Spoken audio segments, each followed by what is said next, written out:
Хәзер Татарстанның халык язучысы Аяз Гыйләҗевнең 1958 елда язылган Күлмәк исемле шаян хикәясен тыңлагыз.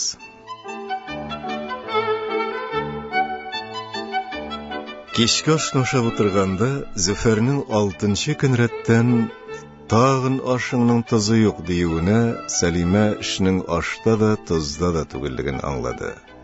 Сиңа нәрсә булды, җаным? Диде ул кашыгын өстәлгә куеп. Авырмыйсыңдыр бит.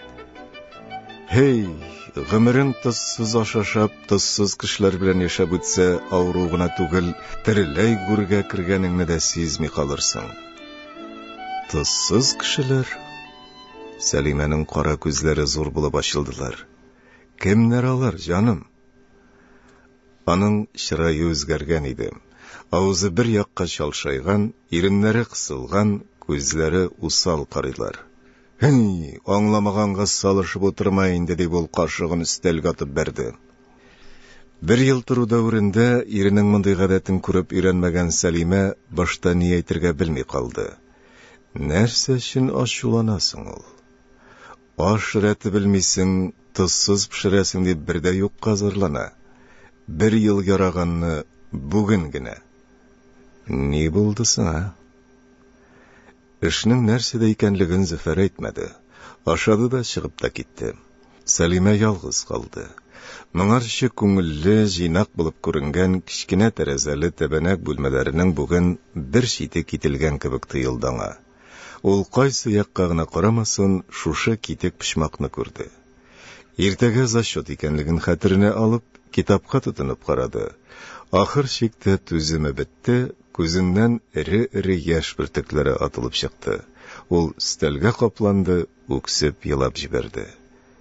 Нәрсә бу? Шулай ук бәхетсез булырмыни? Икенче көнне йокыдан торуга Зөфәр Сәлимәдән «Синдә күпме акча калды әле?»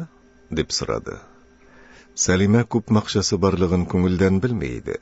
Ул сумкасыннан кичкенә бумажник алып, акча санарга керешкәч, ире алдын-артын чамаламый тота да, күпме акчасы калганын да белми аннары, дип мыгырданып куйды. Сәлимә санавыннан туктады. Нәрсә диюең инде бусы тагын? Нәрсә диюем? Хатын ирне ярты сүзеннән үк төшенеп алырга тиеш. 135 сум. Шулай гынамыни? Зөфәрнең авызы нәкъ кичәге кебек шалшайып китте. Акча алырга әле байтак вакыт бар. Кая куясың син ул акчаны? Сәлимә аны бүлде. Акчаның кая киткәнен син белмисең инде алайса, диде ул көлемсерәп. Каян белим? Мин көн-төн эштә, сиңа ияреп йөрмим, диде Зөфәр ниндидер бер ичке киная белән. Сәлимә тузсыз ашның мәгънәсен төшенә башлаган иде инде. Кичкә таба Зөфәр эштән, Сәлимә институттан кайтуга аларга белешләреннән берәү кирип чыкты. Зөфәр аңа да тормышның авырлыгына акча җитмәүгә зарланып утырды. Белешләре киткәч, Сәлимә иренә туп-туры карап, «Беләсеңме, җаным, әйдә керем-чыгым кенәгәсе ясыйбыз. Кем күпме акча тота, нәрсә өчен тота, бөтенесен дә язып барабыз. Ай ахырында бер-береңә отчет бирешергәме?» Көлмәле син, көлмә. Көлмим, ревизор кем була? Тәки шулай килештеләр. Бер дәфтәр тышына эре хәрефләр белән «Яшерен Исламовлар гаиләсенең керем-чыгым кенәгәсе» дип яздылар.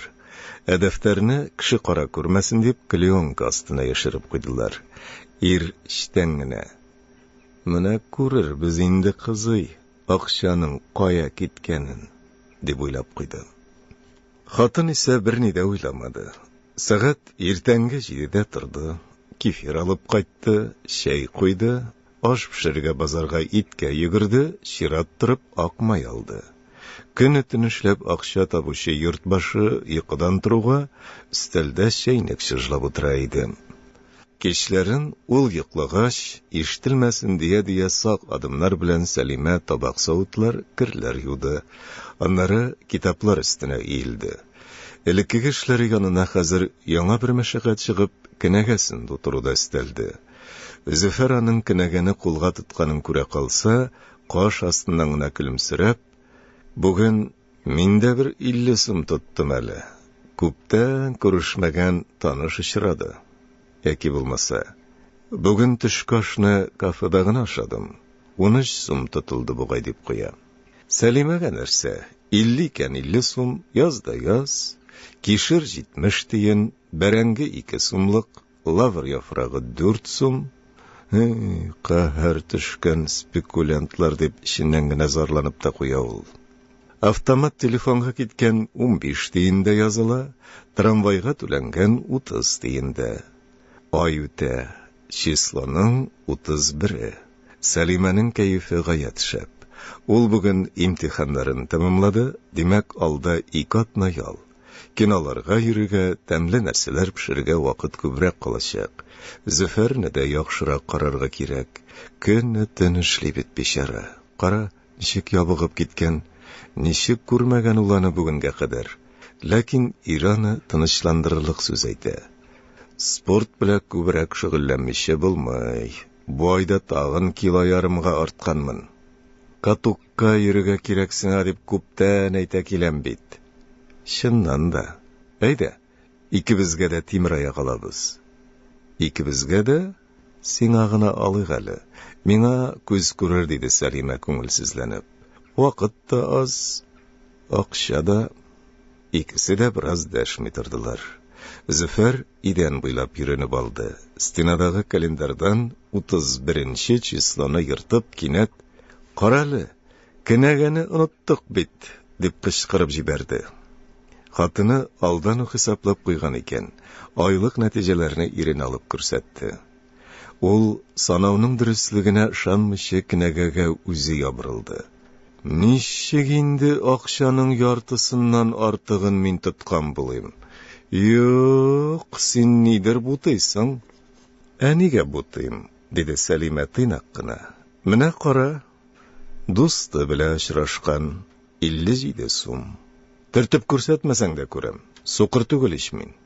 Yok indi, dedi Salime nigedir jingileyip gitip. Tırtıp көрсәтmişi көрмәсидin әлі. Bu kinege üz başına buldu senin. Min yazmışa da akşanın yartısını üzün tuzduruğun bileydim. Oңайсызланып дәшми йөрдем. Былай булгач, һәр айда да чыгымнарны язып барачакмын. Ашарга утырдылар. Аш бүген чыннан да тузсызрак иде. Әмма ул дәшмәде. Савыттан чимитеп кенә туз алып, шулпасына сибеп җибәрде. Каникул бетеп, Салиме лекцияләргә йөри башлады. Һәр төш вакытында җылы аш ашап, хатыны янына кайтып күнеккән Зөфәрнең хәле бераз кыенлашты. Тик бүген ничектер хатынының өйдә юклыгында онытып, бик яхшы кәеф белән шына кайткан иде ул. Бүлмәгә кергәч, җыелмаган ятак җирләрне, стелдә таралып яткан савыт сабаларны күргәч кенә, аның күңеллелеге бер юлы юк булды. Шуларны да җыештырмаган, дип чиннән рәнҗи башлаган иде. Салиме лекциягә киткәндә, үзенең әле йоклап калуы, ине җыештырга иренүе исенә төште. Әмма йөрәк янында барыбер бер әшәк җен утыра. Җыелмаган бүлмәшен аны гаеплисе килә иде. Хатын кызы бит инде, дип мыгырдап талды ул. Теләр-теләмәс кенә термостан чәй агызды. Кайтарып куйым дип, клёнканың пычмагын күтәргән иде, астан керем-чыгым кенәгәсе килеп чыкты. Ул үзе дә сизмәстән чәшкәсен өстәлгә куеп кенәгәгә үрелде. Теш ашы, кино, таныш юллар. Бәлки буларның бөтенесендә хатынга әйтеп бару юләрлектер. Үзе бер дә дөресен генә язмый торгандыр әле ул. Бәрәңге 20 сумлык дип язган. Шул кадәр бәрәңге тыгындырга мин тәпән курсак түгеллә. Туктале. Бу айны да язып бара икән бит. Әйе, менә кичә театр, сыра, күлмәк. 270 сумга күлмәк. Аның яңаклары кызышып китте. Кемдер аның ирлек горурлыгын, намусын таптаган кебек булды. Хатын ирдән яшереп 300 сумга күлмәк ала. Шул хатынга нинди ышаныч булсын? Зөфәр кулларын бер җәеп, бер кысып, идән буйлап әрле-бирле йөри башлады.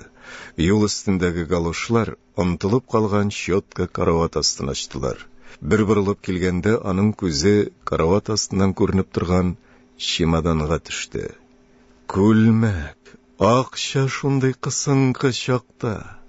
Тиздән Зөфәрнең туган көне. Аны да бераз билгеләрбез дип сөйләшкәннәр иде. Күлмәк.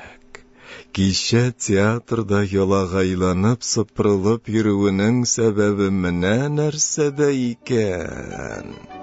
Туктале, тукта, күлмәген алып, яшереп куйсам.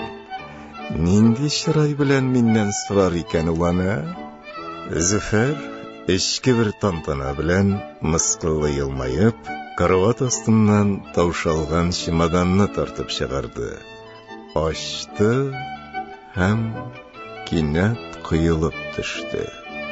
Иң өстә Зөфәр күптән кызыгып алырга теләп йөргән бик әйбәт ирләр күлмәге ята иде.